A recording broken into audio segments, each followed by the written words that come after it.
پچھلے 3 سالوں کے درمیان ایک نارمل مڈل کلاس پرسن کے لیے اپنے گھر کو افورڈ کرنا بہت مشکل ہو گیا. ایمنسٹی اسکیم کے اناؤنسمنٹ انیشیشن کے بعد پرائیویٹ انویسٹرز کے انوالومنٹ کی وجہ سے جو ڈیمانڈ آف ہاؤسز ہے وہ آرٹیفیشلی اتنی ہائیک کر چکے ہیں جس کی وجہ سے پرائزز آف دا ہاؤسنگ بہت پیک پہ جا چکے ہیں, اور اس پرائز کے اوپر ایک عام بندہ, ایک نارمل مڈل کلاس پرسن گھر افورڈ نہیں کر سکتا. یعنی دوسرے الفاظ کے اندر اگر میں اپنی بات کو سمجھانا چاہوں تو میں کہوں گا کہ گورنمنٹ کو کموڈیٹی کی ذخیرہ اندوزی کے ساتھ, یعنی اجناس کی ذخیرہ اندوزی کے ساتھ ساتھ گھروں اور زمینوں کی ذخیرہ اندوزی کے اوپر بھی سوچنا پڑے گا. اس کو ٹیکل کرنے کے لیے بھی ایک پالیسی لانے کی ضرورت ہے. This is Umar Saleem and you guys are watching Taaza economy. Basically covid کے دوران گورنمنٹ نے ایک کنسٹرکشن انڈسٹری کے لیے ایک ایمنسٹی اسکیم اناؤنس کی. اب اس ایمنسٹی اسکیم کا جو بیسک آبجیکٹو یہ تھا کہ ہاؤسنگ انڈسٹری کے اندر سپلائی اینڈ ڈیمانڈ کے درمیان جو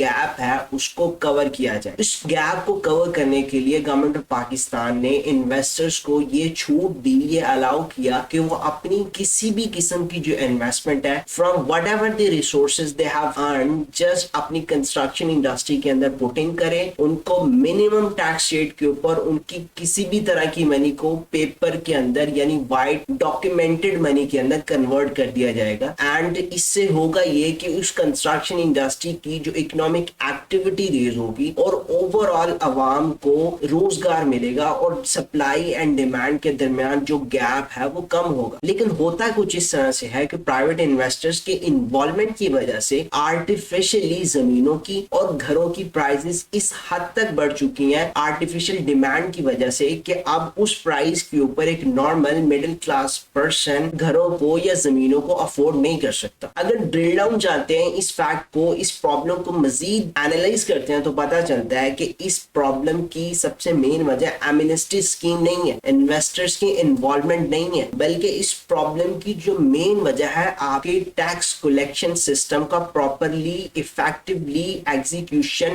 کا نہ ہونا. اب ہوتا کچھ اس طرح سے ہے کہ آپ کا ٹیکس کلیکشن سسٹم اتنا برا ہے کہ وہ پراپرلی انویسٹرز کو ٹریس آؤٹ ہی نہیں کر پاتا یا ان کو افیکٹولی گائیڈ لائن ہی نہیں دے پاتا کہ up to maximum how much extent they can invest, up to how much extent they can hold their investment and up to how much extent they need to hold their investment. مطلب وہ اپنی مرضی سے ہی market کے اندر پلے کرتے ہیں. اب اس کی تھوڑی سی اگر مزید برائی کروں تو میں اس طرح کروں گا کہ پنجاب کا جو ریونیو کلیکشن ہے in relation to the property tax, in relation to زمینوں سے ریلیٹڈ جو آپ کا پراپرٹی ٹیکس ہے وہ انڈیا کے چنئی شہر سے بھی کم ہے. لیکن اگر پاپولیشن کی بات کریں تو پنجاب کی آبادی انڈیا کے چنئی سے تقریباً 15% زیادہ ہے. اور سملرلی اگر الٹرنیٹ سچویشن یعنی الٹرنیٹ انڈسٹری کی بات کی جائے جس طرح سیکیورٹیز یا پاکستان اسٹاک ایکسچینج کے اندر جو انویسٹرز پلے کر رہے ہوتے ہیں, جو ٹریڈ کر رہے ہوتے ہیں, ان کی ہر ایکٹیویٹی کو پراپرلی مانیٹر کیا جاتا ہے, ڈیٹا سیٹ کے اندر ایک مینٹین کیا جاتا ہے اور ان کو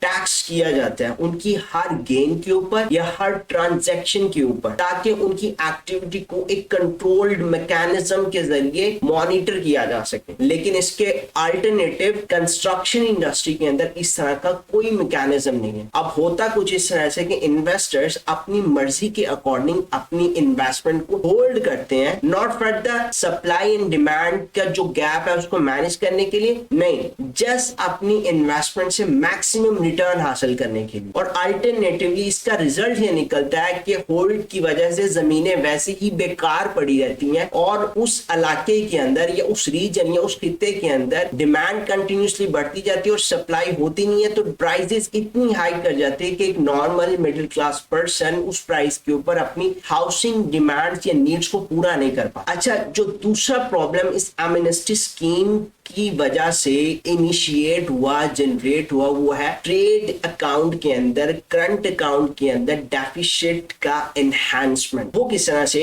انویسٹرز کنسٹرکشن انڈسٹری کے اندر انویسٹ کیا and they are getting high returns, cash کے اندر ساری ٹرانزیکشنز ہو رہی ہیں اور کوئی ڈیٹا سیٹ نہیں ہے, کوئی ریکارڈ نہیں ہے, اپنی مرضی کا ریٹرن لیتے ہیں, اپنی مرضی کے مطابق اپنی انویسٹمنٹ کو ہولڈ کرتے ہیں, سیل کرتے ہیں, پرچیز کرتے ہیں